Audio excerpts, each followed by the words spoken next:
আসসালামু আলাইকুম। আহ, সবাই ভালো আছেন আশা করি, এবং আজকে আপনাদের ঢাকা সেন্ট্রাল ইউনিভার্সিটির সাধারণ জ্ঞান প্রশ্ন সলভ ক্লাস নিয়ে হাজির হয়েছে আমি নাফিস ইকবাল। আপনাদের সাথে আজকে কিছুটা সময় এই সাধারণ জ্ঞান প্রশ্ন সলভ ক্লাস নিয়ে সাথে থাকবো, এবং সবাই আশা করি যুক্ত হয়ে যাবেন যারা এই ঢাকা সেন্ট্রাল ইউনিভার্সিটির ভর্তি পরীক্ষার জন্য অধীর আগ্রহে বসেছিলেন এবং আপনারা কিন্তু ইতিমধ্যে অ্যাপ্লাই শেষ করে ফেলেছেন। তো আর কিছুদিন পরে আপনাদের ভর্তি পরীক্ষা ঢাকা সেন্ট্রাল ইউনিভার্সিটির যারা সেকেন্ড টাইমার দিবেন বা ফার্স্ট টাইমার পরীক্ষা দিতে, সরি, সেকেন্ড টাইমার যারা পরীক্ষা দিবেন 24 ব্যাচ, না বর্তমানে সেকেন্ড টাইমার বাট এর আগে হচ্ছে 24 ব্যাচ, এইচএসসি 24 ব্যাচে যারা হচ্ছে ভর্তি পরীক্ষা দিবেন, তো তাদের জন্য সেন্ট্রাল ইউনিভার্সিটি একটা শেষ ভরসা বলা যায়। তো ঢাকার ভিতরে থাকা, তো সবকিছু মিলে আপনাদের এই ভর্তি পরীক্ষাটা আশা করি অনেক ভালো হবে, এবং আপনারা যদি সঠিকভাবে প্রস্তুতি নেন সেই ক্ষেত্রে ভর্তি পরীক্ষা মানে একটা কথা আছে যে যতই আপনি কঠিন প্রস্তুতি নেন না কেন আপনার যুদ্ধটা সহজ হবে। মানে এইটা কথাটা অন্যভাবে আছে, আমি অন্যভাবে বললাম। তো এইভাবে যদি আপনি কঠিন প্রস্তুতিটা নিতে পারেন তাহলে আপনার অবশ্যই ভর্তি পরীক্ষাটা অনেক ভালো হবে এবং আপনি ভালোভাবে দিতে পারবেন। তো সেই লক্ষ্য মাথায় রেখে লিজেন্ড কেয়ার আপনাদের জন্য আয়োজন করেছে এই ঢাকা সেন্ট্রাল ইউনিভার্সিটির জিকে প্রশ্ন সলভ ক্লাস থেকে শুরু করে গতদিন ইংরেজি প্রশ্ন সলভ ক্লাস অনুষ্ঠিত হয়েছে। তো আশা করি আপনারা যে যে লাইভটা জয়েন করেছেন সবাই হচ্ছে লাইভটা শেয়ার করে দিবেন, এবং আপনাদের যে বন্ধু বান্ধবীগণ এই ঢাকা সেন্ট্রাল ইউনিভার্সিটিতে ভর্তি পরীক্ষা দিবে তাদেরকে এই লাইভ দেখার সুযোগ করে দিবেন আশা করি।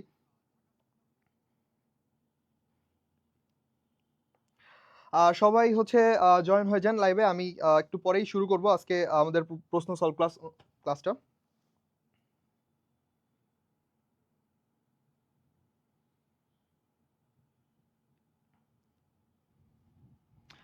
সর্বপ্রথম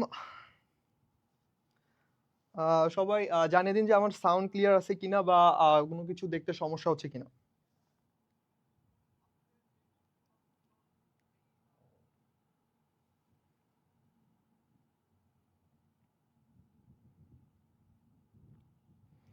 আচ্ছা, সঞ্জনা শারমিন, ওয়ালাইকুম আসসালাম। কাব্য স্যার, এমন একটা টি শার্ট স্যার আপনার জন্য অবশ্যই টি শার্ট আছে, আপনি অফিসে এসে কাইন্ডলি নিয়ে যাবেন। সুমা আক্তার কণা, ওয়ালাইকুম আসসালাম। আচ্ছা, সবাই হচ্ছে আমরা লাইভটাকে শেয়ার করে দেই এবং সবাইকে দেখার সুযোগ করে দেই, যাতে করে হচ্ছে আপনার কাছের মানুষ বা যারা আছে তারা সবাই হচ্ছে ক্লাসটা ভালোভাবে দেখতে পারে। এবং সব ধরনের প্রশ্ন, জিকে প্রশ্ন তো শুধু যে সেন্ট্রাল ইউনিভার্সিটির জন্য তা না, আপনার ওভারঅল সমস্ত ইউনিভার্সিটির জন্য জিকে প্রশ্ন দরকার হবে। অর্থাৎ আপনি যদি আহ, আগামীতে যারা 24 ব্যাচ আছেন, আল্লাহ না করুক আপনারা যদি সেকেন্ড টাইমে করেন, মানে পরীক্ষা দেন 25 ব্যাচের সাথে, সো সেই ক্ষেত্রে আপনাকে জিকে প্রিপারেশনটা নিতে হবে। তো জিকে ওভারঅল সব জায়গায় লাগবে, তো আপনার উচিত যে জিকেটাকে ভালোভাবে প্রস্তুতি নিতে থাকেন এবং লাইভটাকে শেয়ার করে দেন সবাই।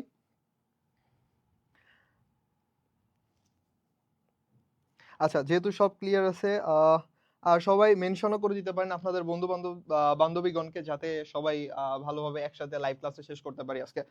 ওকে, সো আমাদের প্রথম প্রশ্ন, আচ্ছা, ঢাকা সেন্ট্রাল ইউনিভার্সিটি আপনারা যারা পরীক্ষা দিবেন অবশ্যই ভালোভাবে প্রস্তুতি নিয়ে পরীক্ষায় যাবেন এটা আশা করি, এবং নিজেকে প্রস্তুত করেন। হাতে যতই কম সময় থাকুক, এই কম সময়ের ভিতরে আপনি চাইলে অনেক কিছুই করা সম্ভব। সো চেষ্টা চালিয়ে যান।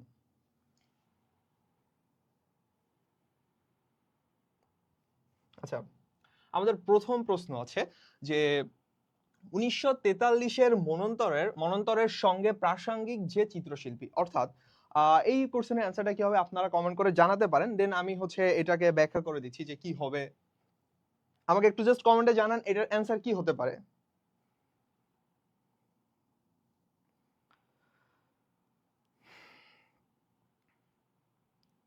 আচ্ছা, 1943-এর মনন্তরের যে বিষয়টা সেটা হচ্ছে যে, দেখেন, এটা বাংলা সাল কত সালে এটা হচ্ছে মনন্তরটা মানে হয়ে থাকে, যে মনন্তরটা দুর্ভিক্ষ, অর্থাৎ এটা হচ্ছে কি দুর্ভিক্ষ।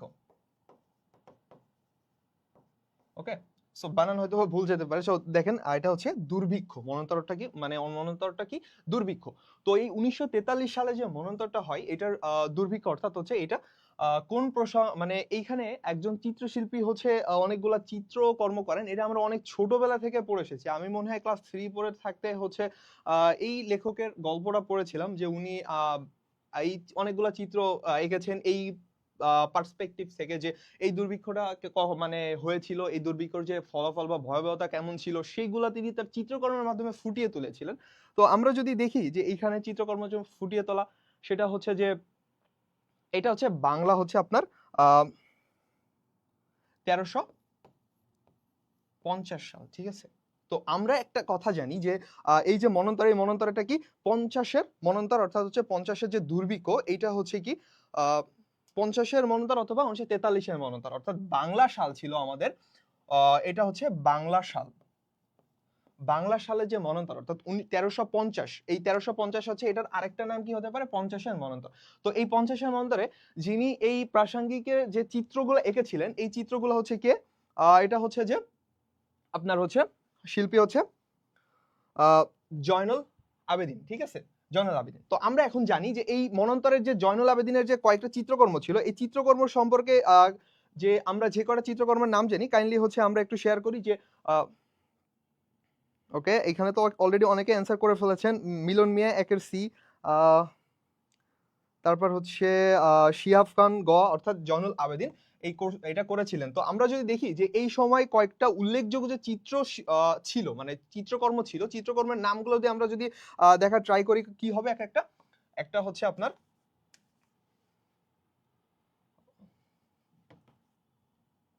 আচ্ছা, একটা হচ্ছে কি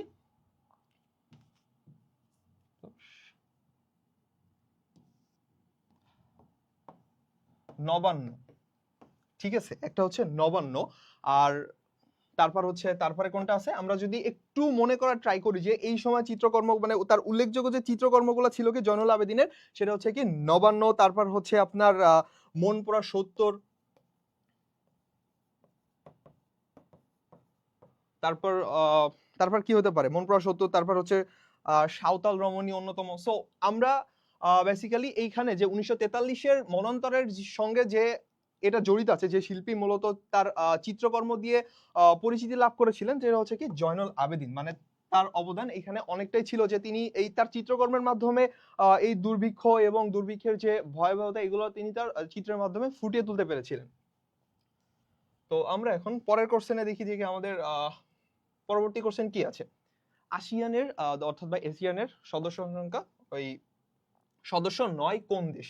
আমাদের এই পরীক্ষা আমরা যতগুলা ভর্তি পরীক্ষা দেই না কেন, সব ক্ষেত্রে যে জিনিসটা হয়, আমরা একটা জিনিস হচ্ছে কখনো মাথায় নিতে পারি না, সেটা হচ্ছে যে আমরা পরীক্ষার হলে জিনিসগুলা বারবার ভুলে যাই। সেটা হচ্ছে যে আচ্ছা, আমরা জিনিসটা সবসময়ের জন্য ভুলে যাই, সেই জিনিসটা হচ্ছে কি এই নয়ের ব্যাপারটা। ওকে, দেখেন আমরা এই নয়ের ব্যাপারটা হচ্ছে সবসময়ের জন্য ভুলে যাই যে এই নয়ের এটা কি হতে পারে। আমরা জাস্ট আমাদের চোখে ধরা পড়ে যে এশিয়ানের সদস্য কোনটা, বাট আমাদের এখানে দেখেন কয়েকটা অপশন আছে, থাইল্যান্ড, কম্বোডিয়া, ভারত এবং লাওস। ওয়েট, ওকে। সো এখন আপনি যখন এই নয়টা খেয়াল করবেন না, আপনি পরীক্ষার হলে গিয়ে অনেকটা হচ্ছে হতাশ থাকবেন এবং আপনার হচ্ছে মেন্টালি অনেক হচ্ছে ফ্রাস্ট্রেটেড থাকবেন যে কি হবে পরীক্ষায়, কি হবে, অনেক সময় অনেক কিছু মাথা থাকে না। এমন হয় পরীক্ষার হলে বাংলাদেশের মুক্তিযুদ্ধের সময় সেক্টর কয়টা ছিল, এই কোশ্চেনও এমন সময় ভুল করে আসা হয় যে সেক্টর আমাদের মাথায় থাকে না, আমরা ভুলে যাই পরীক্ষার হলে গেলে। এমন অনেক অস্বাভাবিক কর্মকাণ্ড আমাদের মাঝে হয়ে থাকে। তো সব দিক থেকে বিবেচনা করে আমাদের সবসময়ের জন্য কোশ্চেনগুলো কেয়ারফুলি পড়া ট্রাই করতে হবে। তার ভিতরে কি এশিয়ানের সদস্য সংখ্যা কোনটা, নয়। তো আসিয়ানের হচ্ছে এটা কি হতে পারে, আসিয়ানের হচ্ছে আপনার ফুল ফর্মটা কি হতে পারে, আমাকে একটু কাইন্ডলি জানাবেন যে আসিয়ানের ফুল ফর্ম কোনটা।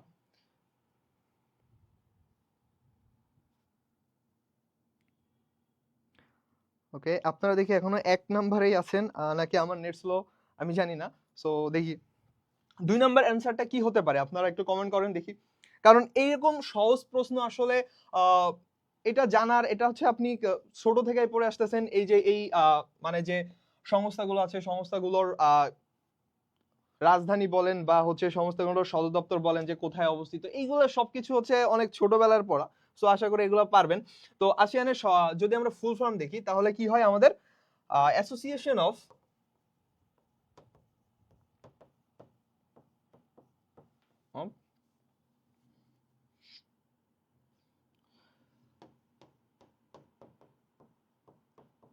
South East Asian Organization. Okay, ঠিক আছে, তাহলে আমরা এটা মোটামুটি জানি, তাই না? তো এখন দেখেন এখানের আমরা এইখানকার সদস্য সংখ্যা কতগুলো আছে? এটার সদস্য সংখ্যা হচ্ছে 10টি। ওকে, সদস্য সংখ্যা হচ্ছে 10টি।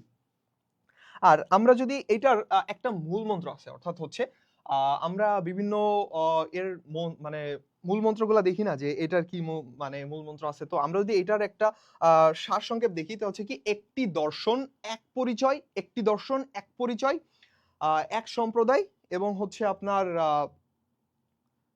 হ্যাঁ, একটি দর্শন এক পরিচয় এবং এক সম্প্রদায়।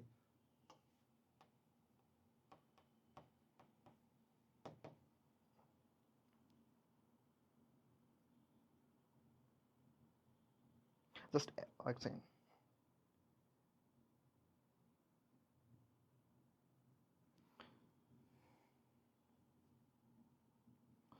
আচ্ছা, একটি দর্শন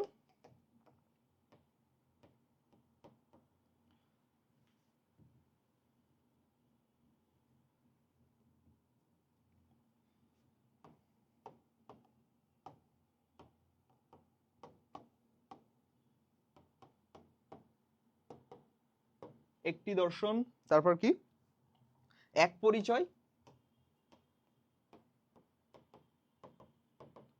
এবং হচ্ছে কি এক সম্প্রদায়।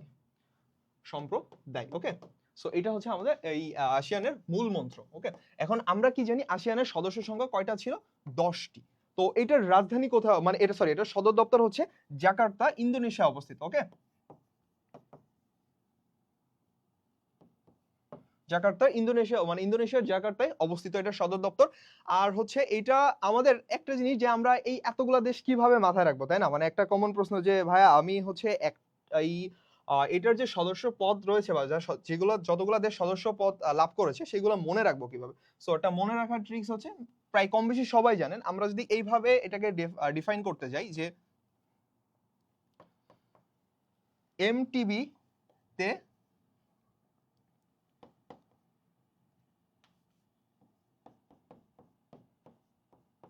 এমটিভিতে ফিল্ম দেখে বিসিএস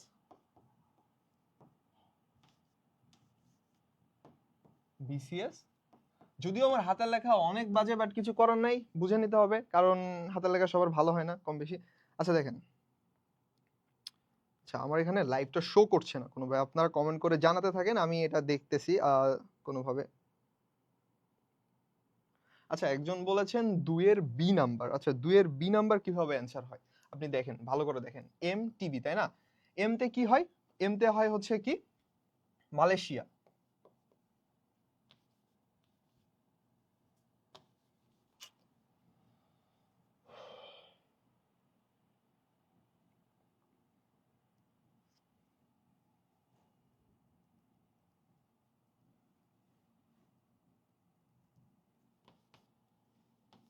আচ্ছা, এমতে হচ্ছে মালয়েশিয়া, তারপর হচ্ছে টিতে হচ্ছে থাইল্যান্ড,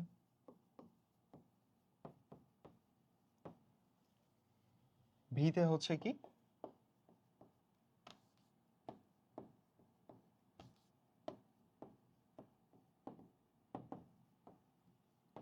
ভিয়েতনাম, তারপর কি ভিতে হচ্ছে ভিয়েতনাম।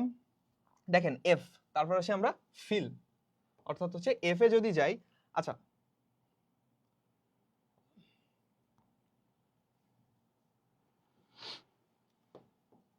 এম টিবি তে ফিল দেখে বিসিএস হবে না, রাইট? আমরা এইটা দেখছি এতক্ষণে যে এমটিভিতে বিসিএস দেখে ওকে, দেখেন এম মালয়েশিয়া, তাই রাইট? তারপর হচ্ছে কি মালয়েশিয়া অলরেডি দেখিয়েছি, তারপর কি থাইল্যান্ড,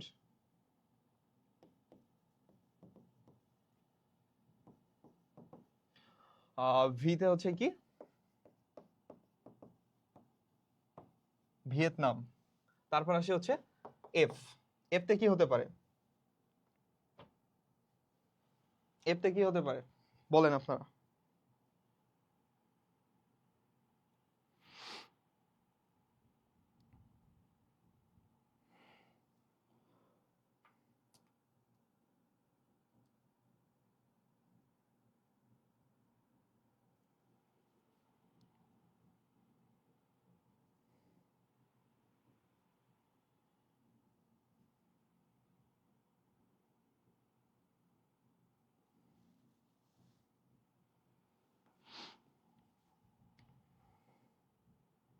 কি ভাই শো করে না কেন?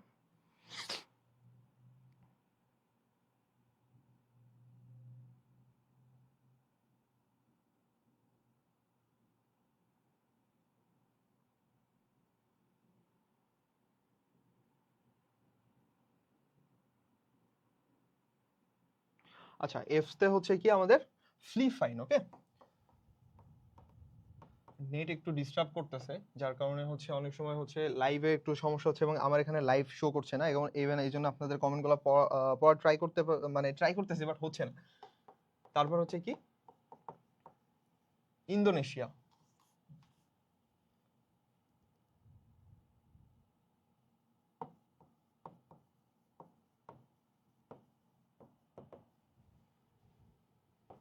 এলতে কি লাওস। ওকে, আর এমতে কি হতে পারে আবার? এমতে মালদ্বীপ। আর কি কি বাকি আছে আমাদের? BCS, right? বিসিএস। বিতে কি হতে পারে? ব্রুনাই। সিতে কি হতে পারে?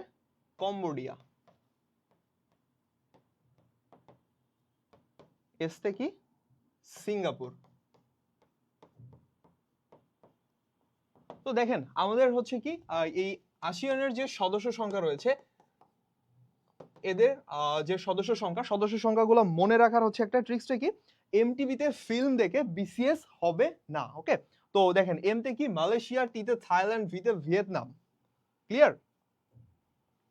সো আমরা এখন হচ্ছে নেক্সট কোশ্চেনের দিকে যাই। তাহলে দেখেন আমাদের এখানে কি ছিল, আসিয়ানের সদস্য সংখ্যা দেশ কোনটা? 9, রাইট? সো এখানে আমাদের অ্যান্সার কোনটা হবে? ভারত। ক্লিয়ার? সবাই হচ্ছে 9টার দিকে একটু খেয়াল রাখার ট্রাই করবেন, যে 9টা মানে আমাদের বললাম না যে পরীক্ষায় গেলে অনেক কিছু মাথায় থাকে না, যে এইখানে কোন অ্যান্সারটা হবে। 9 9 মানে আমরা জাস্ট খালি যে সদস্যটা পর্যন্ত দেখে আমাদের ব্রেন স্টপ হয়ে যাবে, যে আমরা সামনে আগাতে পারবো না। তো এই জন্য হচ্ছে 9টার দিকে অবশ্যই সবসময় খেয়াল রাখবেন।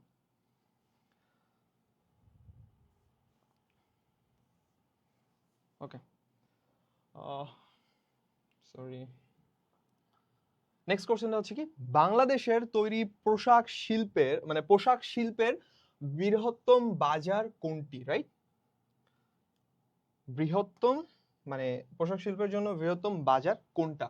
এই যে পোশাক শিল্পের, আপনারা কম বেশি হচ্ছে সবাই এখানে জানেন যে বাংলাদেশে হচ্ছে পোশাক রপ্তানি, অর্থাৎ হচ্ছে তৈরি পোশাক রপ্তানিতে শীর্ষে বা এরকম মানে শীর্ষস্থানীয় পর্যায়ে রয়েছে। তো সেই ক্ষেত্রে এইখানে একটা কোশ্চেন এসেছে যে বাংলাদেশের তৈরি পোশাক শিল্পের বৃহত্তম বাজার কোন দেশ, মানে কোন দেশে হচ্ছে সব থেকে বেশি হচ্ছে বাংলাদেশের এই তৈরি পোশাকগুলো হচ্ছে রপ্তানি হয়। ক্লিয়ার? তো এটা কি হবে আমাদের? যুক্তরাষ্ট্র। এটা হচ্ছে অনেক সহজ প্রশ্ন, আশা করি হচ্ছে এগুলো অ্যান্সার দিতে পারবেন। আপনারা তো অলরেডি অ্যান্সার দিয়ে ফেলেছেন, 3-এর এ 3-এর যুক্তরাষ্ট্র। সো এগুলো জানেন, বুঝছেন, এগুলা খুবই সিলি কোশ্চেন। আশা করি এরকম কোশ্চেন আসলে আপনাদের কখনো ভুল হবে না এই বিষয়গুলো। আচ্ছা, তারপর হচ্ছে কি ব-দ্বীপ পরিকল্পনা 21-এর সাথে সম্পর্কিত কোনটা? অর্থাৎ এই যে ব-দ্বীপ পরিকল্পনাটা হয়, এইটা হচ্ছে আহ কার সাথে সম্পর্কিত, মানে কোন বিষয়ের উপরে নির্ভর করে এই ব-দ্বীপ পরিকল্পনাটা হচ্ছে আপনার করা হয়েছিল? তো আমরা যদি দেখি এখানে ব-দ্বীপ পরিকল্পনা,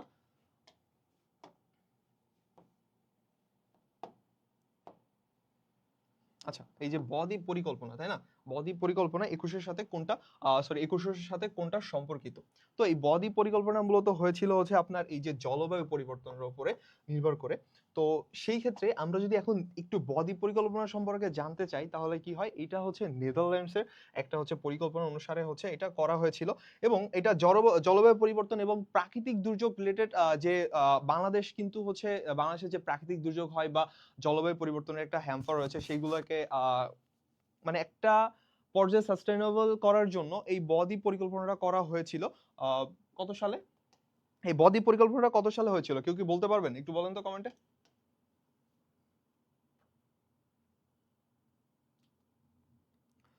আচ্ছা আচ্ছা, এটা হচ্ছে জলবায়ু পরিবর্তনের অংশ হিসাবে মানে জলবায়ু পরিবর্তনের একটা সাস্টেইনেবল বা অর্থাৎ একটা দীর্ঘস্থায়ী পরিকল্পনা হিসাবে এটা করা হয়েছিল। ওকে,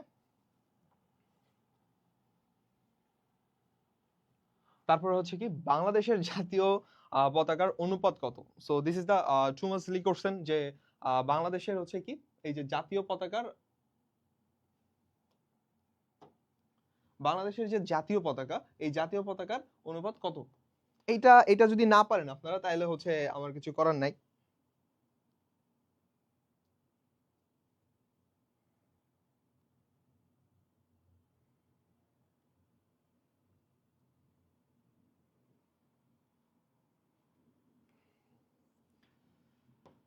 ইটস টু 6। ওকে,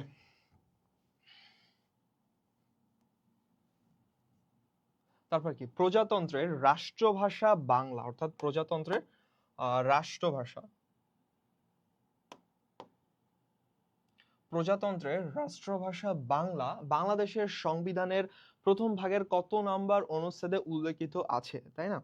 কত নাম্বার অনুচ্ছেদে উল্লেখিত আছে দেখেন, প্রজাতন্ত্রের রাষ্ট্রভাষা বাংলা এটা বাংলাদেশের সংবিধানের কত নম্বর অনুচ্ছেদে হচ্ছে এটা উল্লেখ করা আছে আমরা যদি একটু দেখি, এখানে 1 নম্বর যে অনুচ্ছেদের কথা বলা হয়েছে এই 1 নম্বর অনুচ্ছেদে আছে হচ্ছে আমাদের প্রজাতন্ত্র হচ্ছে কি ওই যে 4টা ভাগে আছে না, ওইটা নিয়ে বলা আছে। 3 নম্বরটা কি, 3 নম্বরটা হচ্ছে কি আমাদের রাষ্ট্রভাষা, অর্থাৎ এই কোশ্চেনের অ্যান্সার হচ্ছে এই 3 নম্বর অনুচ্ছেদে বলা আছে। আর 5 নম্বর অনুচ্ছেদটা যদি আমরা দেখি সেই ক্ষেত্রে 5 নম্বরে হচ্ছে কি আহ সরি এখানে 4 নাম্বারটা যদি আমরা দেখি 4 নাম্বারটা হচ্ছে কি আমাদের জাতীয় সঙ্গীত পতাকা এবং প্রতীক নিয়ে বলা হয়েছে, তাই না? তো এখানকার অ্যান্সার হচ্ছে কি এই যে 3 নম্বর অনুচ্ছেদ, 3 নম্বর অনুচ্ছেদে আমাদের হচ্ছে কি এই যে প্রজাতন্ত্রের রাষ্ট্রভাষা সম্পর্কে এই 3 নম্বর অনুচ্ছেদে বলা আছে। ওকে,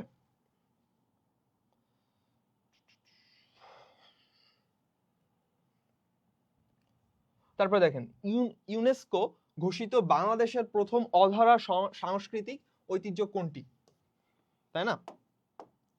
ইউনেস্কো কর্তৃক ঘোষিত বাংলাদেশের প্রথম অধরা সংস্কৃতি, আপনারা অধরা সম্প্রতি যে বিষয়টা জানেন সেটা হচ্ছে কি যে রিসেন্টলি আমরা একটা নিউজ দেখেছিলাম না যে কিছুদিন আগে আমাদের আপা পতন হওয়ার আগে আমরা দেখেছিলাম, সেটা হচ্ছে যে বাংলাদেশের যে রিক্সাগুলো আছে রিক্সা এবং রিক্সা যে চিত্রশিল্প যেগুলো আছে এগুলো একটা ইউনেস্কো একটা স্বীকৃতি দিয়েছে। স্বীকৃতিটা হচ্ছে কি এই যে অধরা সংস্কৃতি, মানে যেটা হচ্ছে অনেক বছর ধরে একটা লোক সংস্কৃতি বা সংস্কৃতির অংশ হিসাবে হচ্ছে দেশে পরিচালিত আছে, এটাকে একটা বলা হয় যে অধরা সংস্কৃতি। অর্থাৎ ইউনেস্কো এটা প্রতিটা দেশের যে সংস্কৃতির অংশ হিসাবে যে জিনিসগুলো থাকে ইউনেস্কো চেষ্টা করে সেইগুলোকে হচ্ছে একটা ঘোষণার ভিতর নিয়ে আসা বা একটা স্বীকৃতি দেওয়ার জন্য। তো বাংলাদেশের এরকম 5টা জিনিসের স্বীকৃতি দেওয়া আছে, লাইক ফার্স্ট রিসেন্টলি যেটা দেওয়া হয়েছে সেটা হচ্ছে কি রিক্সা চিত্র, রাইট? আমরা কম বেশি সবাই এই জিনিসটা জানি যে রিক্সা চিত্র বাংলাদেশের সংস্কৃতিতে মানে এই যে অধরা সংস্কৃতি হিসেবে মানে কি করা হয়েছিল, নথিভুক্ত করা হয়েছিল। তারপরে কি, তো এই কোশ্চেনের অ্যান্সারটা যদি আমরা দেখতে চাই সেটা হচ্ছে কি এই যে বাউল সঙ্গীত। ওকে, এই বাউল সঙ্গীত যদি আমরা দেখি,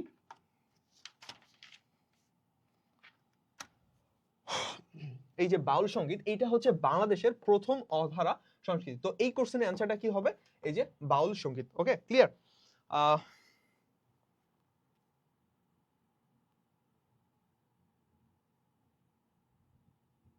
ওকে, রিক্সা চিত্র, রিক্সা চিত্র। ওকে, 6-এর 20 7-এর 20, আচ্ছা আপনারা দিকে 6 পড়ে আছেন এখনো।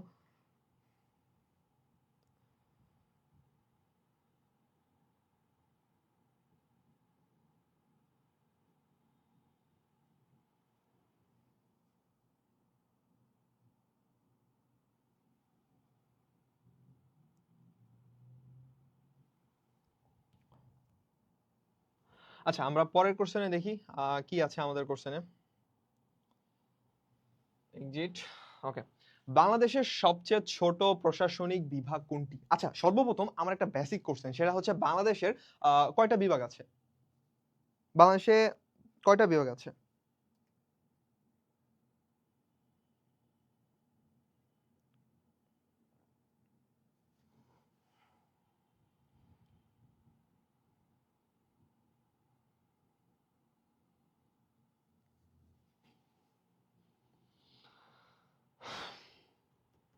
বাংলাদেশে কয়টা বিভাগ আছে? বাংলাদেশে যদি আমরা বিভাগ দেখি সেটা হচ্ছে কি এইখানে অ্যান্সার কোনটা হবে আমাকে একটু কাইন্ডলি বলেন তো।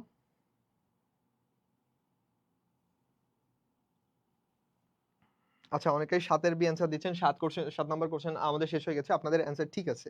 ওকে, বাংলাদেশের বিভাগ হচ্ছে 8টি। সো এই এখন যদি দেখেন বাংলাদেশের বিভাগ হচ্ছে 8টি, রাইট? তো সর্বশেষ বিভাগ কোনটা? তো আমরা এইখানে যদি দেখি যে কি কি অপশন আছে, কুমিল্লা, বরিশাল, সিলেট, রংপুর, এগুলো আমরা জানি যে আমাদের বিভাগের ভিতরে আছে, বাট এখানে যে কোশ্চেনটা করছে সেটা হচ্ছে কি বাংলাদেশের সবথেকে ছোট বিভাগ হচ্ছে কোনটি, রাইট? তো বাংলাদেশের সবচেয়ে ছোট বিভাগ হচ্ছে ময়মনসিংহ প্রশাসনিক বিভাগ, কারণ এইখানে অ্যান্সার নাই, এখানে ব্ল্যাঙ্ক থাকবে, বুঝছেন? এখানে হয়তোবা আপনাদের যারা কোশ্চেন করেছেন তারা হচ্ছে এখানে অ্যান্সার গুলো দেন নাই, বা আপনাদের কোনো কারণে টেস্ট করার জন্য এটা দিয়েছেন যে এখানে কোনো অ্যান্সার দিয়ে রাখেন নাই তারা।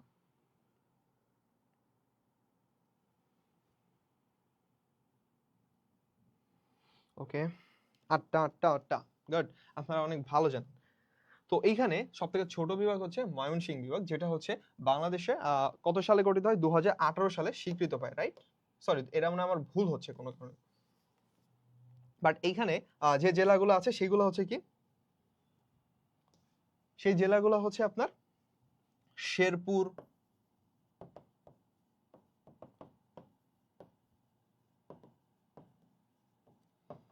শেরপুর, জামালপুর, তারপর হচ্ছে ময়মনসিংহ আর নেত্রকোনা, আর হচ্ছে নেত্রকোনা। সো এখানে কোনো অ্যান্সার নাই, তো এটার অ্যান্সার হচ্ছে কি ময়মনসিংহ। ওকে,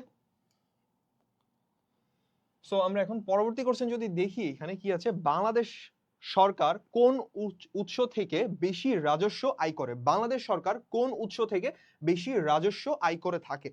তো আমরা আমাদের মাথায় এখানে কোশ্চেন আসে যে কোন উৎস থেকে, অনেকেই দেখেন যে মানে আমি নরমালি হচ্ছে আমাদের হচ্ছে যে প্রবাসী আয়টা আছে, রেমিটেন্স, রেমিটেন্স থেকে অনেকেই মোটামুটি ভালোই কিন্তু আমাদের এখান থেকে আসে, মানে আয় হয় বাংলাদেশের যে একটা কর থাকে রেমিটেন্স থেকে, তাই না?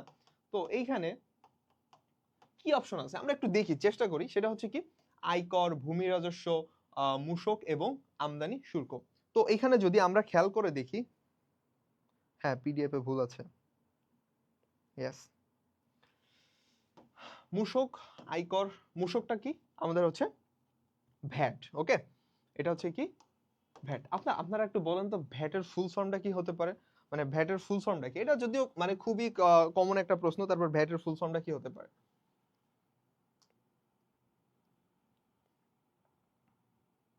ইয়েস, শেরপুর, জামালপুর, ময়মনসিংহ আর হচ্ছে নেত্রকোনা। 9 ডি, অনেক অনেক 9-এর ডি অ্যান্সার দিচ্ছেন। আচ্ছা আমরা একটু দেখি যে কোন অ্যান্সারটা হতে পারে আমাদের। ভ্যাটের ফুল ফর্মটা কি? Value added tax. Okay, so এই মূসক অর্থাৎ হচ্ছে এইটা থেকে বাংলাদেশ সরকার সব থেকে বেশি হচ্ছে রাজস্ব আয় করে থাকে। ক্লিয়ার? তো এই ভ্যাট হচ্ছে মূসকটা হচ্ছে কি ভ্যাট। তারপরে ভাইরাস জনিত রোগ নয় কোনটি? ভাই এই জিনিসটা মানে সায়েন্সের টার্ম, সায়েন্সে কে কে পড়ছেন, বা এটা সব থেকে কমন একটা জিনিস, ভাইরাস জনিত রোগ নয় কোনটি? এই যে দেখেন এইখানে আবার আমাদের 9টা যোগ করে দিয়েছে, রাইট? এই যে দেখেন এই যে 9টা এখানে যোগ করা আছে। তো মানে ভাইরাস জনিত রোগ নয় কোনটি, এটার অ্যান্সার হচ্ছে নিউমোনিয়া, কারণ এইখানে প্রতিটা একটা ভাইরাস জনিত রোগ, এটা একটা মশা মানে কামড়ে হয়, তাই না? তো কি ভাইরাস না?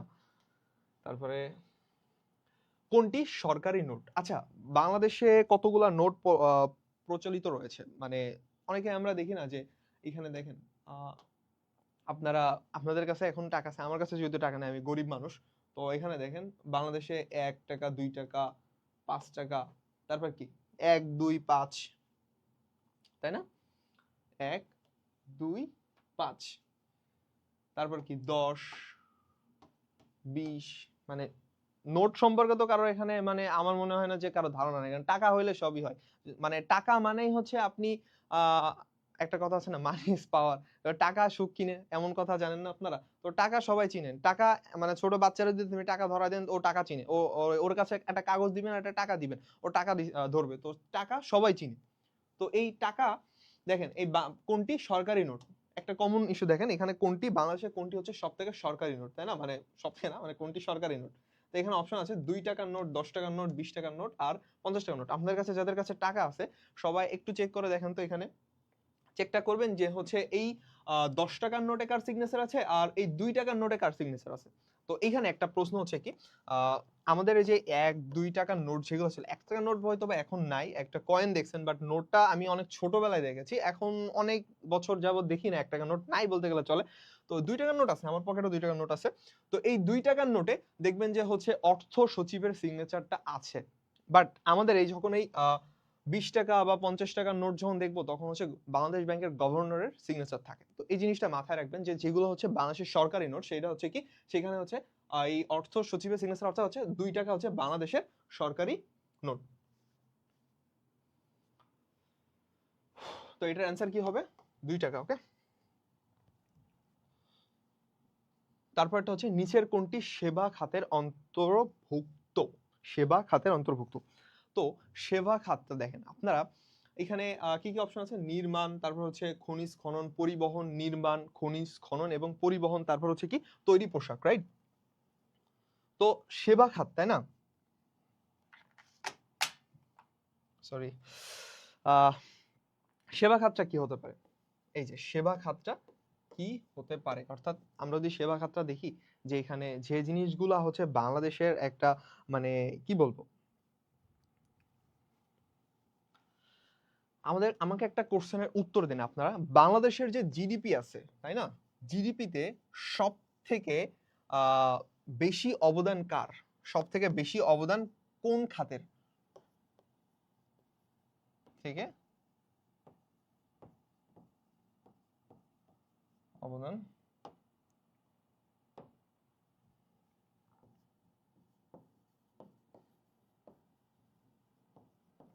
খাতের, রাইট? বাংলাদেশের জিডিপিতে সব থেকে বেশি অবদান হচ্ছে কোন খাতের? আচ্ছা, হরিণের ছবি দেওয়া, হ্যাঁ বাংলাদেশ মানে একটা নোটে হ্যাঁ হরিণের ছবি দেওয়া থাকতো। 2 টাকার নোট তো অ্যাভেলেবেল আছে সবার কাছে, এটা জানার কথা। আচ্ছা, 12 সি আপনার অ্যান্সার করছেন। আপনারা সবাই ঠিক আছেন, আমিও ঠিক আছি। এখন দেখেন বাংলাদেশের পরিবহন খাত, সরি জিডিপিতে, এই যে জিডিপিতে বাংলাদেশের যে জিডিপিটা রয়েছে, জিডিপিতে সব থেকে বেশি অবদান রয়েছে কোন খাতের? এই অ্যান্সারটা কি হতে পারে আমাকে একটু বলেন তো আপনারা। না, তৈরি পোশাক না, এটা না। সব থেকে অবদান হচ্ছে সেবা খাতের। ওকে, এটা মাথায় রাখবেন। এই কোশ্চেনটা দেয়, ইভেন এই কোশ্চেনটা আমি নিজেও ভুল করছি একবার। সেটা হচ্ছে কি, আমার পরীক্ষা ছিল যে নির্মাণ, খনিজ লবণ, পরিবহন আর তৈরি পোশাক। তো আমি নরমালি হচ্ছে রেমিটেন্স ছিল আমার সময়, তো আমি রেমিটেন্স দিয়ে এসেছি, তো হয় নাই। এখানে সেবা খাত ছিল, পরে বাসায় এসে মেলায় দেখি যে সেবা খাত হবে। আমি তো কট, কি আর করার, 1.25 গেছে আমার। তো এটার অ্যান্সার কি হবে? পরিবহন খাতটা হচ্ছে কি সেবা খাতের অন্তর্ভুক্ত। ওকে, কারণ আপনি দেখেন পরিবহন খাত কেন হবে না? আপনি যাচ্ছেন, গাড়িতে যাচ্ছেন, আপনাকে একটা সেবা দিচ্ছে না? তো এক জায়গা থেকে অন্য জায়গায় যেতে গেলে অবশ্যই আমরা পরিবহন ইউজ করি।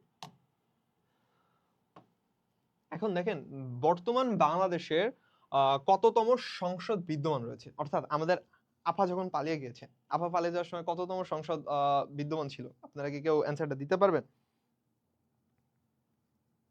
অবশ্যই আমি পড়াচ্ছি, এটাও সেবা খাতের পরে। ওকে, জিডিপিতে এটা বেশি, ঠিক আছে বুঝলাম।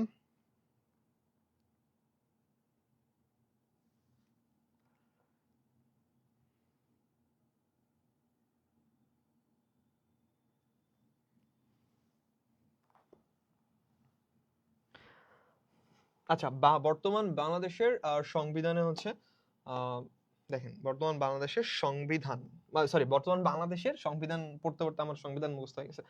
আমি আপনাদের আজকে ক্লাস নেওয়ার আগে সংবিধান পড়তেছিলাম বসে বসে, যদিও সংবিধান আমার পুরোটা মুখস্থ থাকে না, তারপর আমি পড়তেছিলাম বসে বসে, দেখি কি হয় কি কি আছে।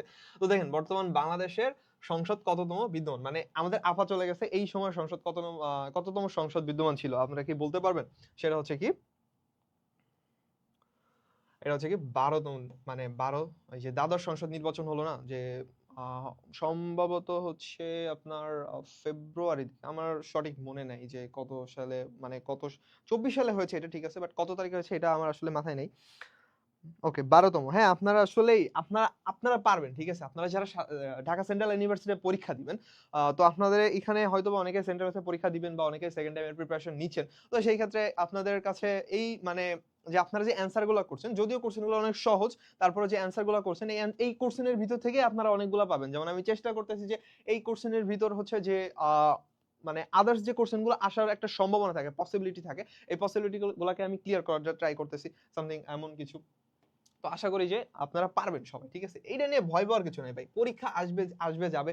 তো পরীক্ষা আপনি যত হচ্ছে ফ্রি থাকতে পারবেন, আপনার মেন্টালিটি যত আপনি ফ্রি রাখতে পারবেন, বা আপনার মেন্টাল মানে কুল থাকতে হবে পরীক্ষার হলে, ঠিক আছে। যে হাইপার হয়ে যাবো, আরে আমি সব পারি সব পারি, ধর ভাই আপনি কিছুই পারেন না। যে বলে সব থেকে আমি সব পারি, সে কিছুই পারে না, ঘোড়ার আন্ডা পারে সে। একটা জিনিস মাথায় রাখবেন, সেটা হচ্ছে যে পরীক্ষার হলে যাওয়ার আগে অবশ্যই মাথা ঠান্ডা করে যাবেন, এবং চেষ্টা করবেন যে মাথা ঠান্ডা করে যতগুলা উত্তর করা যায়। তারপর কি, বলশেবিক বিপ্লব কত সালে সংগঠিত হয়, রাইট? বলশেবিক বিপ্লবটা কি আমার একটু বলতে পারবেন আপনারা কেউ?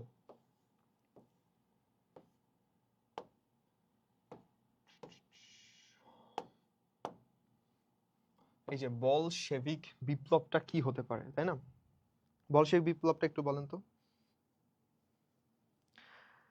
আচ্ছা, বলশেবিক বিপ্লবটা হচ্ছে কি, এটা হচ্ছে আরেক নাম হচ্ছে কি, রুশ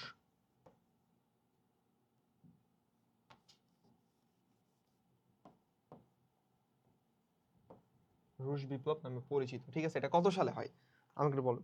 আচ্ছা, রুশ বিপ্লব হচ্ছে সংগঠিত হয় হচ্ছে দুটি বিপ্লবের মিলিত নাম হচ্ছে রুশ যে বিপ্লব, অর্থাৎ হচ্ছে এই যে বলশেবিক আর রুশ বিপ্লব দুইটার হচ্ছে আপনার বলা যায় যে হচ্ছে দুইটা একটা মিলিত নাম এটা। এবং এই বিপ্লবের মধ্য দিয়ে রাশিয়ার জার শাসন মানে অন্য একদিন আমরা এই বলশেবিক বিপ্লব নিয়ে আলোচনা করব, যদি আজকে কোশ্চেন সলভ, আজকে যদি আপনাদের এত কিছু বলতে যাই আপনারা আওলায় ফেলবেন সবকিছু।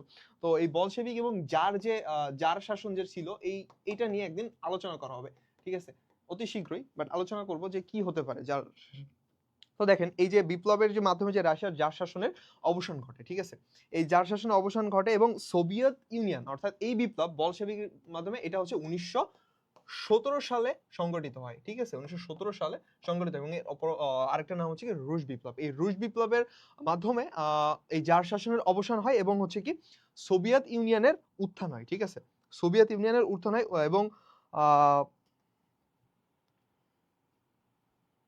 এবং নতুন করে এখানে হচ্ছে অন্তর্বর্তীকালীন সরকার, অর্থাৎ হচ্ছে গঠন করা হয়, এবং অন্তর্বর্তীকালীন সরকার হচ্ছে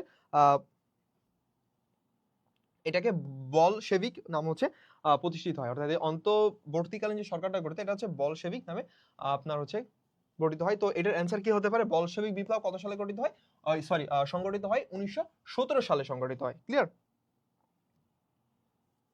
তারপর কি, পরিবেশের ভারসাম্য রক্ষায় আমাদের পরিবেশের ভারসাম্য রক্ষায় বনভূমি কতটুকু প্রয়োজন, রাইট? সরি, বুশ না রুশ, ওকে রুশ। আচ্ছা, আমার দিকে দেরিতে আসে কেন প্রশ্ন? আপনার হয়তো বা নেটওয়ার্কের সমস্যা ভাইয়া।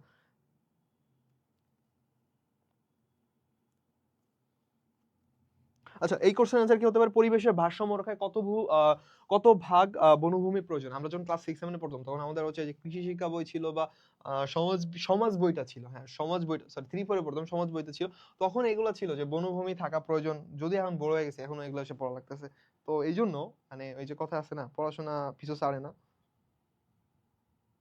আচ্ছা, এটার সব থেকে সহজ অ্যান্সার হচ্ছে কি, এই যে 25%, ওকে, এটার অ্যান্সার কি হতে পারে, এই যে 25%, দ্যাটস ক্লিয়ার, ওকে। আমরা যদি নেক্সট প্রশ্নে যাই, সেটা হচ্ছে যে দেখেন নিচের উত্তরগুলোর মধ্যে যেটি ডেটা স্টোরেজের সর্ববৃহৎ একক কোনটি, রাইট? সর্ববৃহৎ একক কোনটি হতে পারে? দেখেন, আমরা কম বেশি সবাই ফোনে এমবি ঢুকাই, ক্লাস করতেছি, এটাও কিন্তু এমবি দিয়ে করতেছেন। আচ্ছা, 15C বলেছেন, হ্যাঁ 15C আমাদের শেষ হয়ে গিয়েছে, 15 নাম্বার শেষ হয়ে গিয়েছে আপনাদের হয়তো নেটওয়ার্কের সমস্যার জন্য।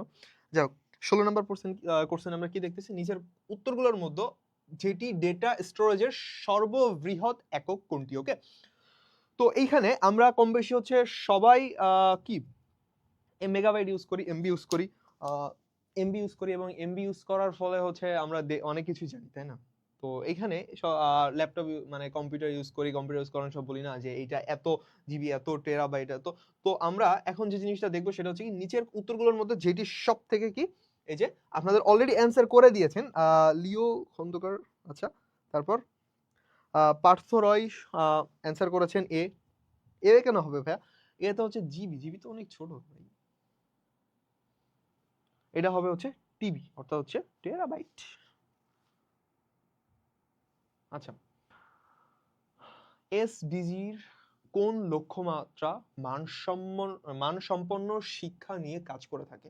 আমরা এসডিজি নিয়ে জানি, আমরা সর্বপ্রথম, আচ্ছা এখানে আমরা এই কোশ্চেনের অ্যান্সার কি হতে পারে দেখেন তো, এই যে এসডিজি, এসডিজিএস, রাইট? এটার ফুল ফর্ম কি হতে পারে, কেউ বলতে পারবেন? আমরা এটার ফুল ফর্ম সম্পর্কে একটু দেখি তো, এটার ফুল ফর্ম কি বলেন তো?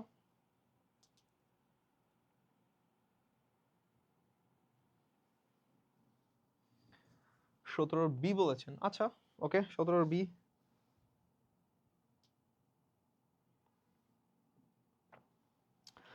এসডিজির ফুল ফর্মটা কি হবে আপনারা কাইন্ডলি একটু বলেন, আমি একটু দেখি, আমি তো অনেকক্ষণ ধরে বকবক করতেছি আপনাদের সাথে। সো এসডিজির ফুল ফর্ম কি হতে পারে?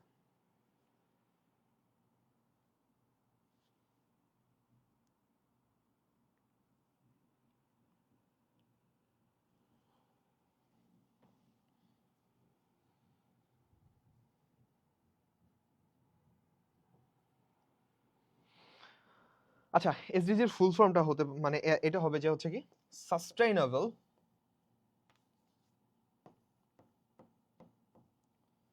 কি হবে, সাস্টেইনেবল ডেভেলপমেন্ট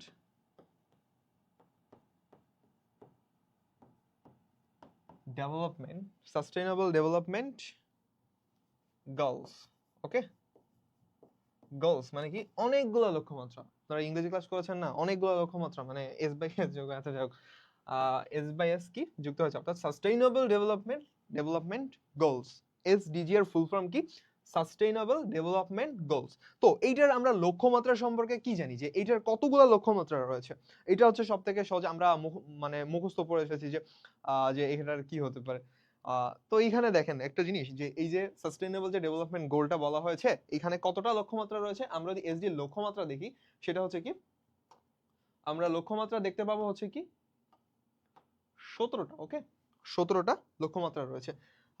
আপনারা একটা জিনিস আপনাদেরকে দেখাই, সেটা হচ্ছে কি,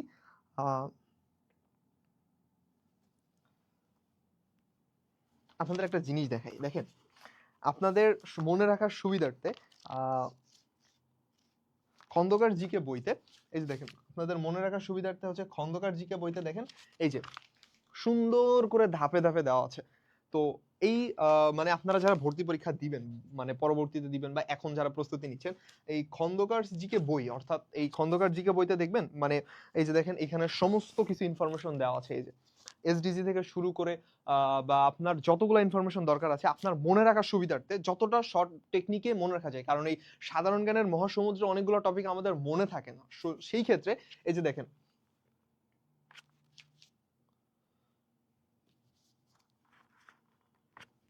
আচ্ছা আমার এখানে নেট মনে স্লো শো করতেছে আর কি, দেখেন এই যে এসডিজি লক্ষ্যমাত্রা এখানে সুন্দর করে ধাপে ধাপে দেওয়া আছে, আপনার মনে থাকবে না? মনে থাকতে বাধ্য, আপনি যখন পরীক্ষা হলে যাবেন যে এসডিজি নিয়ে পড়তেছেন, এসডিজি নিয়ে মাথায় কোশ্চেন আছে, এখানে এসডিজি লক্ষ্যমাত্রা কতটি? 17টি। তো আপনাকে তখন কোশ্চেন করা হয় যে এসডিজির 7 নাম্বার যে এটা আছে, লক্ষ্যমাত্রা আছে, এইটা কি হতে পারে, তাই না? তো এই 7 নাম্বার লক্ষ্যমাত্রাটা আপনি যখন পড়বেন, মাথায় নিবেন, ঠিক আছে, মাথায় নেওয়ার পরে আপনি জাস্ট ওই পেজটা মনে করবেন যে ওইখানে দেখেছিলাম 1 number 2 number 3 number 4 number 5 number 6 number 7 number 17টা আপনার মাথায় চলে আসবে যে এই নাম্বার থেকে এই নাম্বার। তো 7 নাম্বার লক্ষ্যমাত্রা কি হতে পারে সেটা আপনার অটোমেটিক্যালি মাথায় চলে আসবে। তো যারা ভর্তি পরীক্ষার জন্য প্রস্তুতি নিচ্ছেন তারা অবশ্যই এই খন্দকার জিকে বইটা সংগ্রহ করতে পারেন। খন্দকার জিকে বইটা হতে পারে আপনার জন্য একটা ভর্তি পরীক্ষার জন্য একটা মানে ট্রাম্প কার্ড। বর্তমানে হচ্ছে আমাদের নতুন এডিশন বের হয়েছে খন্দকার জিকে। এই দেখেন নতুন একদম পুরো প্রিমিয়াম কোয়ালিটির, মানে দেখেন পুরো লুকটা দেখেন শুধু খালি। সো সবাই সংগ্রহ করে দেন, আপনাদের নিকটস্থ লাইব্রেরি বা সব জায়গায় আপনারা হচ্ছে এই বইটা পাবেন। সো সংগ্রহ করে নেন অথবা রকমারিতে অর্ডার করতে পারেন।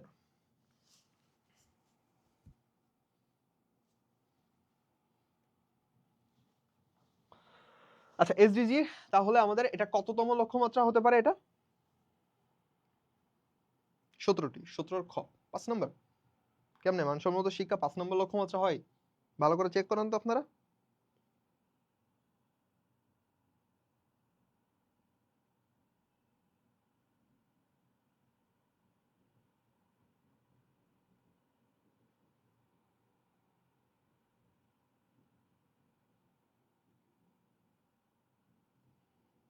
এটা অ্যান্সার ভালো করে দেন আপনারা।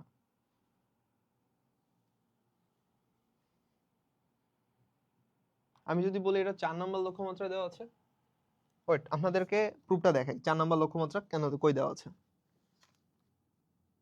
তা আপনাদের তো 17টাই তো বললাম ভাই, এসডিজি লক্ষ্যমাত্রা 17টা। দেখেন 1 নম্বর কি দারিদ্র্য বিমোচন, 2 নম্বর হচ্ছে ক্ষুধা মুক্তি, তারপর 3 নম্বর হচ্ছে সুস্বাস্থ্য ও কল্যাণ, এবং 4 নম্বর হচ্ছে মানসম্পন্ন শিক্ষা। তো দেখেন এই যে আমার মনে নাই বা আমার মনে আছে যেটা, সেটা আপনিও পরীক্ষা হলে অবশ্যই মনে থাকবে, ঠিক আছে? সো অবশ্যই চেষ্টা করেন যে একটা বই যেটা আপনাকে শর্ট টেকনিক দিয়ে মনে রাখার ট্রাই করবে, ইনফরমেশন গুলো মানে প্রপারলি আপনি পাবেন সেখানে। সো খন্দকার জিকে আপনারা সংগ্রহ করতে পারেন আপনাদের নিকটস্থ লাইব্রেরি থেকে। পরের প্রশ্ন কি, যমুনা নদীর উৎপত্তি স্থল কোথায়? যমুনা নদীর উৎপত্তি স্থল কোথায়? একটা গান আছে না চঞ্চল চৌধুরী, যে ভুলে গেছি আর কি, চঞ্চল চৌধুরী আর হচ্ছে শাওনের একটা গান ছিল না যে আচ্ছা যাক এটা মনে নাই আমার, এত গানটা আমার মনে থাকে না। সো দেখেন, সো এটা কি হতে পারে? যমুনা নদীর উৎপত্তি স্থল, রাইট? আমরা যদি একটু হয় ইউরোপ কালিটা নেই, সেটা হচ্ছে যমুনা নদীর উৎপত্তি স্থল কোথায়, রাইট? যমুনা নদীর উৎপত্তি স্থলটা কোথায়?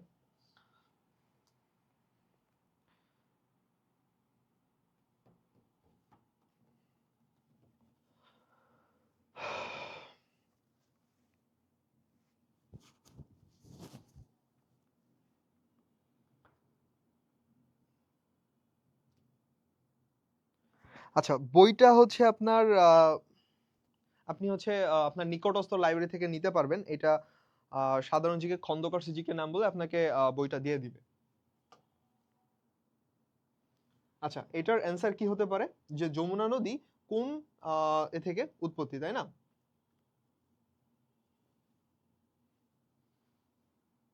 এই 18 এ নাম্বার কে বলবো?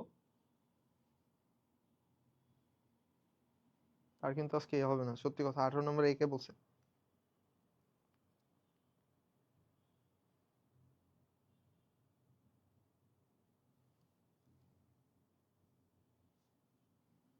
আচ্ছা দেখেন, এই যমুনা নদীর উৎপত্তি হচ্ছে আমাদের এই যে মানস সরোবর থেকে, হিমালয় পর্বতের মানস মানে সরোবর থেকে, ঠিক আছে? তো আমরা যদি এখন এখানে, আমরা তো সব নদীর প্রায় এগুলা জানি, যেমন পদ্মা যদি বলি, পদ্মা হচ্ছে কোথায়? হিমালয়ের গঙ্গোত্রী থেকে আর কি। আর এখন এইটা যদি আমরা উপনদী সম্পর্কে আলোচনা করতে চাই, তাই না? উপনদী যদি আলোচনা করি, তো সেই ক্ষেত্রে এটার কয়েকটা যে উপনদী রয়েছে সেটা হচ্ছে কি,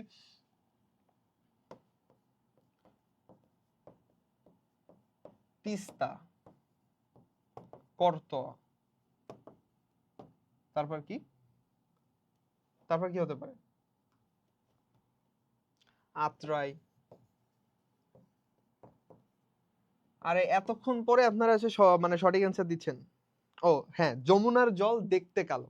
আচ্ছা প্রত্যাশা দাস, আপনি মনে হয় অনেক গান টান ভালো পারেন এবং গান অনেক ভালো বলতে পারেন, সো গাইতে পারেন। ধন্যবাদ। আসলে আমার মনে ছিল না যে মানে গান, এটা কোন গান হতে পারে যে যমুনা নিয়ে। ওকে, ক্লাসটা এখন বুঝতেছি, পরে নোট করবো শিওর। আপনি আপনার ইচ্ছা, আপনি যখন নোট করবেন করতে পারেন, সমস্যা নেই। তো দেখেন এই যে উপনদী কোনটা, এখন যদি আমরা এখানে শাখা নদী দেখি, ঠিক আছে, এটা শাখা নদী কি?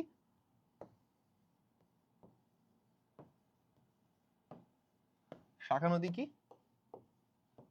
ধলেশ্বরী। ধলেশ্বরী, তারপর কি আরেকটা কি আছে? বুড়িগঙ্গা। যদি আমার হাতে লেখা ভালো মানে খুবই বাজে, আপনাদের বুঝে নিতে হবে, কিছু করার নেই। তাহলে কি যমুনা নদীর উৎপত্তি স্থল হচ্ছে কি মানস সরোবর থেকে, এবং এটার শাখা নদী হচ্ছে কি ধলেশ্বরী এবং বুড়িগঙ্গা, এবং উপনদী কি তিস্তা, করতো, আত্রাই, এগুলাই আর কি। আচ্ছা আমরা পরবর্তী কোশ্চেনে যাই, তাহলে দেখি পরবর্তী কোশ্চেনে কি আছে। 18 গ। 18 গ কিভাবে হয় ভাই? আচ্ছা, বাংলাদেশের স্থানীয় সরকারের স্তর কয়টি? বাংলাদেশের স্থানীয় সরকারের স্তর কয়টি? দিস ইজ দা মানে অনেক সহজ প্রশ্ন, আপনারা জানেন এই কোশ্চেন অ্যানসারটা, আপনারা বলেন তো এটা কি হতে পারে?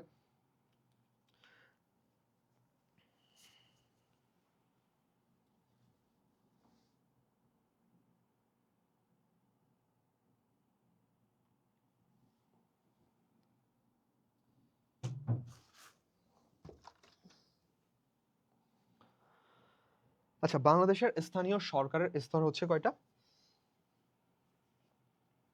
3টা। 3টা, ঠিক আছে। বাংলাদেশের স্থানীয় সরকারের স্তর হচ্ছে 3টা, অর্থাৎ কি কি?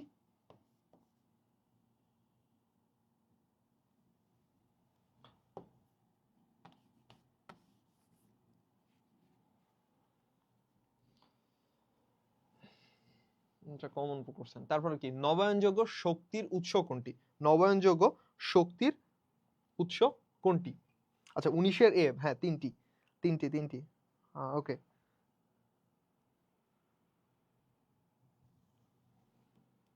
হ্যাঁ ধরলা অ্যাড আছে, যেমন হচ্ছে যমুনার মানে উপনদী যেগুলো, সেটা হচ্ছে কি তিস্তা, করতোয়া, ধরলা, আত্রাই, এবং হচ্ছে কি আরেকটা আছে, কি হতে পারে বলেন তো? আপনারা বলেন, আমি আজকে শুনি আপনাদের থেকে, আপনারা অনেক পড়াশোনা করেছেন আসলে, মানে আশা করি।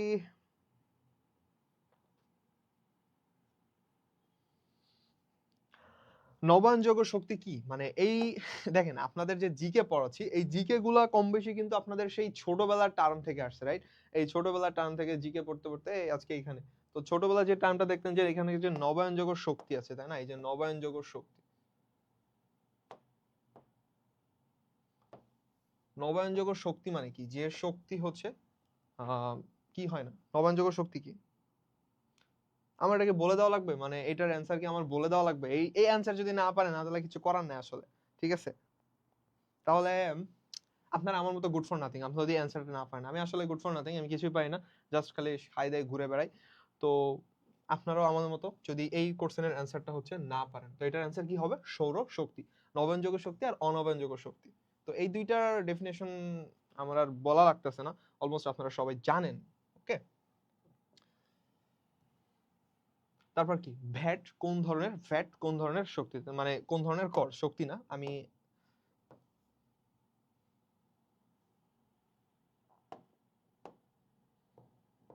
ভ্যাট হচ্ছে কোন ধরনের কর? এই ভ্যাট নিয়ে আমরা কিন্তু অলরেডি আলোচনা করেছি, যে ভ্যাটের ফুল ফর্ম, এবং আপনারা কম বেশি জানেন যে ভ্যাট কত সালে চালু হয়। সো এগুলো নিয়ে আলোচনা না করাটাই বেটার, না আলোচনা করা মানে এটা সময় নষ্ট। তো আপনাদেরও পড়াশোনা করতে হবে, সেই ক্ষেত্রে দেখেন ভ্যাট কোন ধরনের কর হতে পারে।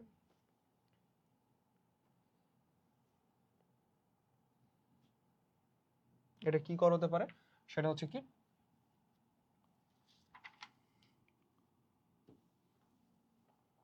দেখেন ভ্যাট হচ্ছে কি পরোক্ষ কর। ওকে, কর হচ্ছে কি প্রত্যক্ষ আর হচ্ছে পরোক্ষ, প্রত্যক্ষ আর হচ্ছে প্রত্যক্ষ, আর প্রত্যক্ষ আর হচ্ছে পরোক্ষ কর, ঠিক আছে?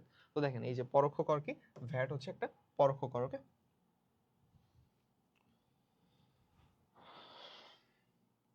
তারপর কি ঘূর্ণিঝড় ও দুর্যোগের পূর্বাভাস দেয় কোন সংস্থা থেকে? ঘূর্ণিঝড় এবং দুর্যোগের যে পূর্বাভাস, এটা দেয় কোন সংস্থা থেকে? কাইন্ডলি বলবেন। সালমা মাজহর, ওয়ালাইকুম আসসালাম আপু। আচ্ছা পরোক্ষ কর, হ্যাঁ পরোক্ষ কর, আপনাদের অ্যান্সার সবার ঠিক আছে, পরোক্ষ কর। এখন এই কোশ্চেনের অ্যান্সারটা আমাকে করেন, সেটা হচ্ছে যে ঘূর্ণিঝড় ও দুর্যোগের পূর্বাভাস দেয় কোন সংস্থা থেকে?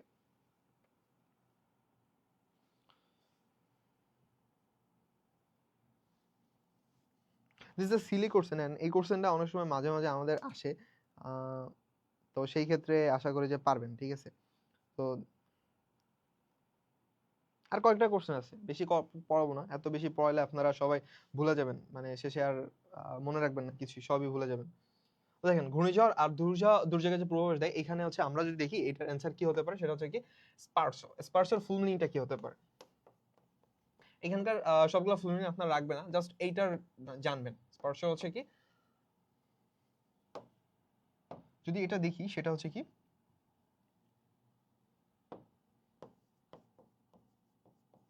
Space research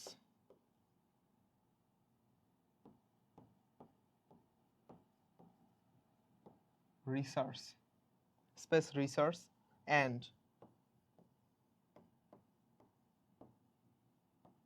remote SPAS. এই যে এস গেল, পি গেল, সরি হ্যাঁ এসপি গেল, তারপর কি এন গেল, ওই সরি আর গেল, এসপিএ গেল, আর গেল, এই যে আর রিমোট। এস কি হতে পারে?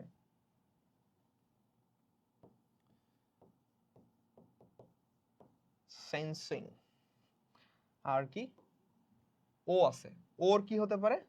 অর্গানাইজেশন। আচ্ছা আমাকে কি বলতে পারবেন আপনারা, এই যে সংস্থাটা, এইটা কোন মন্ত্রণালয়ের অধীনে? এই কোশ্চেনটা দেখবেন যে এটা কমন প্রশ্ন, আপনার সবসময়ের জন্য হচ্ছে এই কোশ্চেনটা আসে, যে এই যে স্পার্সো এটা হচ্ছে কোন মন্ত্রণালয়ের অধীনে, রাইট? তো এটা কোন মন্ত্রণালয়ের অধীনে হতে পারে বলেন তো? এটা হচ্ছে মূলত প্রতিরক্ষা মন্ত্রণালয়ের অধীনে, এবং এটি প্রতিষ্ঠিত হয় কত সালে? স্পার্সো প্রতিষ্ঠিত হয় কত সালে?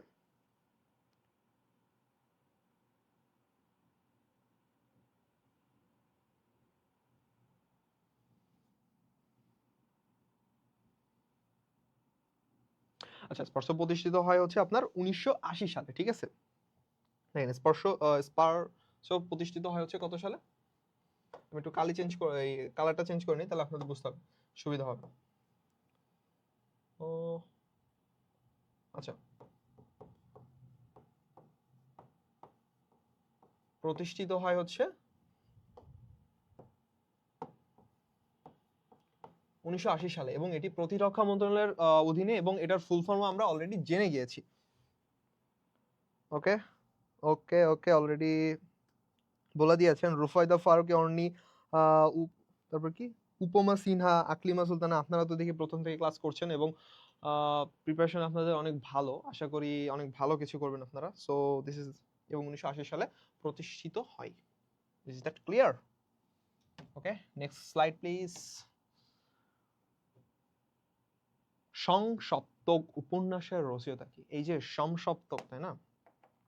আচ্ছা একটা ভাস্কর্য আছে আমাদের, আমাদের একটা মানে সেকেন্ড টাইম আমাদের একটা পছন্দের ইউনিভার্সিটির নাম কি? জাহাঙ্গীরনগর, রাইট?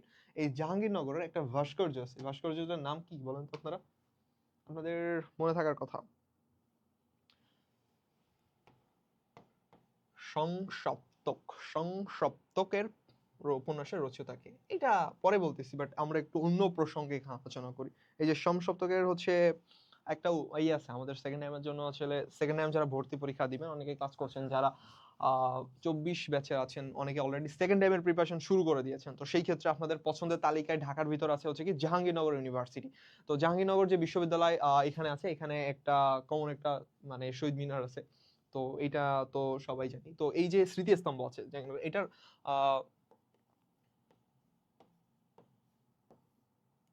রাইট, তো এইটার হচ্ছে কি সংসদকের এটা উপন্যাসের রচিত হচ্ছে কি শহীদুল্লাহ, কি হতে পারে? শহীদুল্লাহ কাউসার। ওকে,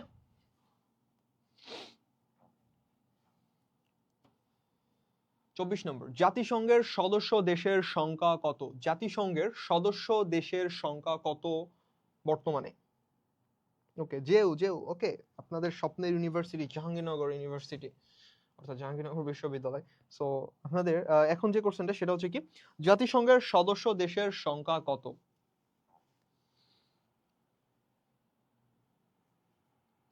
জাতিসংঘের বর্তমান সদস্য সংখ্যা দেশ হচ্ছে কত?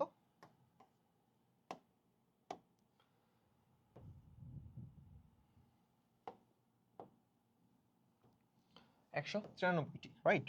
তো এই যে সদস্য দেশ, এটার সর্বশেষ সদস্য দেশ কোনটি?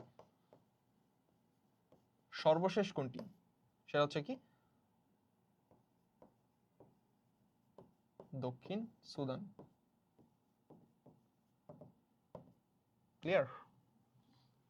আই হোপ আপনাদের এটা ক্লিয়ার হয়ে গিয়েছে। তো আমরা নেক্সট স্লাইডে যেতে পারি। নেক্সট স্লাইড কি আছে আমরা একটু দেখি কষ্ট করে। আর একটা কোশ্চেন আছে আপনাদের, সেটা হচ্ছে কি বাংলাদেশের কোন জেলা দুই দেশের সীমানা দ্বারা বেষ্টিত? পরিবেষ্টিত না, বেষ্টিত। তো বেষ্টিত কি মানে কোন জেলায় বাংলাদেশের হচ্ছে বাংলাদেশের কোন জেলায় দুই দেশের সীমানা আছে, মানে সীমানা দ্বারা পরিবেষ্টিত হতে মানে বেষ্টিত মানে কি, যেটাই বলেন আর কি। আমাদের বাংলাদেশের সীমান্তবর্তী জেলা রয়েছে কতটি টোটাল? আমাকে অ্যান্সারটা দেন। বাংলাদেশের সীমান্তবর্তী, হ্যাঁ 193টা। উপমা সিনহা, ওকে।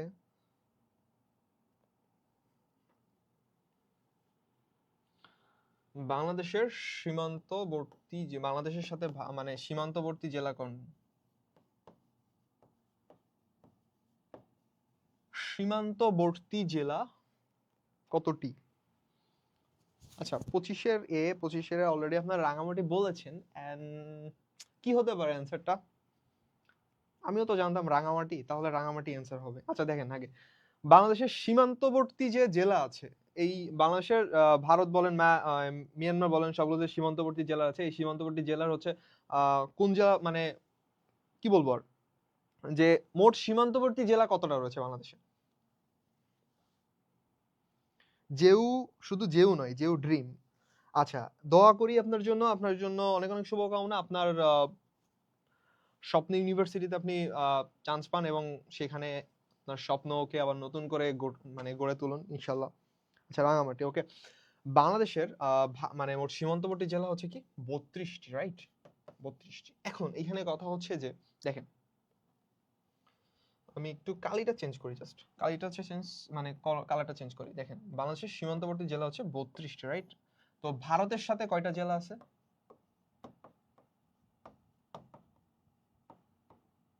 ভারতের সাথে কয়টা, সেটা হচ্ছে কি 30টি, রাইট? আর কি মিয়ানমার। মিয়ানমার 2 দিন পর পর আমাদের আক্রমণ করার জন্য হচ্ছে উঠে পড়া লাগে না? Myanmar, Rohingya. So Myanmar issue আসলে সেটা রোহিঙ্গা ইস্যু আমাদের মাথায় ঢুকে যায় অটোমেটিক। তো দেখেন মিয়ানমার ইস্যুর সাথে মানে আছে কয়টা? 3টা। তো মনে হতে পারে যে 30 আর 3 33, তাহলে 33 না হয় 32 কেন হলো? সো এই পরিপ্রেক্ষিতে বাংলাদেশের কোন জেলা দুই দেশের সীমানা দ্বারা বেষ্টিত, মানে কোন জেলায় হচ্ছে দুইটা সীমান্ত রয়েছে, সেটা হচ্ছে কি রাঙামাটি, ওকে। আশা করি ক্লাসটা হচ্ছে আপনাদের, আচ্ছা সবাই আগে আগে পাকনামি করতেছে, পরীক্ষায় গেলে দেখা যায়। আচ্ছা হ্যাঁ, মানে প্রিপারেশন ভালো আছে, সে কোশ্চেনগুলো মোটামুটি সহজ ছিল, যার কারণে সবাই আর কি পারতেছে, কিন্তু এক্সাম হলে গেলে আসলে আমাদের মাথা কাজ করে না। এবং আশা করি আপনাদের জন্য অনেক অনেক শুভকামনা, আপনারা ভালো করবেন পরীক্ষায়। তো সেই ক্ষেত্রে যে জিনিসটা দেখেন এখানে ইয়েস 3টা ইন্ডিয়ার সাথে এবং আচ্ছা যাই হোক, আজকে আমরা এই পর্যন্ত রাখি। নেক্সট দিন আমি আবার শুরু করব এরপরে যে কতগুলো কোশ্চেন আছে। আশা করি আপনাদের পরীক্ষার আগ পর্যন্ত এইভাবে কোশ্চেন সলভ করা ট্রাই করব, এন্ড এই কোশ্চেন সলভের মাধ্যমে আপনারা অনেক বিষয় ক্লিয়ার হয়ে যাবেন এবং অনেক বিষয় আপনাদের মাথার ভিতরে আসলে গেঁথে যাবে, এবং যাতে করে আপনারা পরীক্ষায় মোটামুটি একটা ভালো কিছু করতে পারবেন। এবং এই যে ক্লাসগুলো দেখছেন, ক্লাসগুলো দেখার পর আপনাদের কোশ্চেনগুলো মোটামুটি রিভিশন হয়ে যাচ্ছে। যাই হোক, সবাই প্রস্তুতি নিতে থাকেন, প্রস্তুতি নিয়েই সামনে আগাতে হবে। প্রস্তুতি ছাড়া আপনি আমি কেউই আগাইতে পারবো না। সো প্রস্তুতিটা আসলেই মেইন আমাদের, এন্ড প্রস্তুতি নিতে পারলেই আমাদের হচ্ছে কি বলবো, প্রস্তুতি নিলেই সবকিছু অনেক কিছু করা সম্ভব। আপনি ফার্স্ট টাইমার হন, সেকেন্ড টাইমার হন, যারা 24 ব্যাচ আছেন তারা সেকেন্ড টাইমার দেওয়ার জন্য প্রিপারেশন নিচ্ছেন, অনেকে আপনার স্বপ্ন ইউনিভার্সিটিতে যাওয়ার জন্য। এই স্বপ্ন দেখাটা সবার একটা হচ্ছে কি মানে ওয়ান কাইন্ড অফ মৌলিক অধিকার, তার নিজের স্বপ্ন সে নিজে দেখে, কিন্তু স্বপ্ন পূরণ করার অধিকারটা আপনার। আর স্বপ্ন পূরণ করার যে দায়িত্ব, এটা সম্পূর্ণই আপনার। আপনি স্বপ্ন পূরণ করবেন, আপনার স্বপ্ন আপনি দেখবেন, আপনার স্বপ্ন আপনি পূরণ করবেন, এবং এই স্বপ্ন পূরণের জন্য যা যা করা দরকার আপনি তাই করবেন। সেটা হোক আপনি সারা রাত পড়েন, 24 ঘন্টা পড়েন, 12 ঘন্টা পড়েন, আপনার কোনো ব্যাপার না, বাট আপনার স্বপ্ন আপনাকে পূরণ করতে হবে, এটা হচ্ছে কথা। যাই হোক, আজকে ক্লাস এই পর্যন্তই। আমরা বেশি কথা না বলে সবাই মোটামুটি প্রস্তুতি নিতে থাকেন। ইনশাআল্লাহ সামনে ভালো কিছু হবে এবং সবার জন্য অনেক অনেক শুভকামনা। আসসালামু আলাইকুম। খোদা হাফেজ।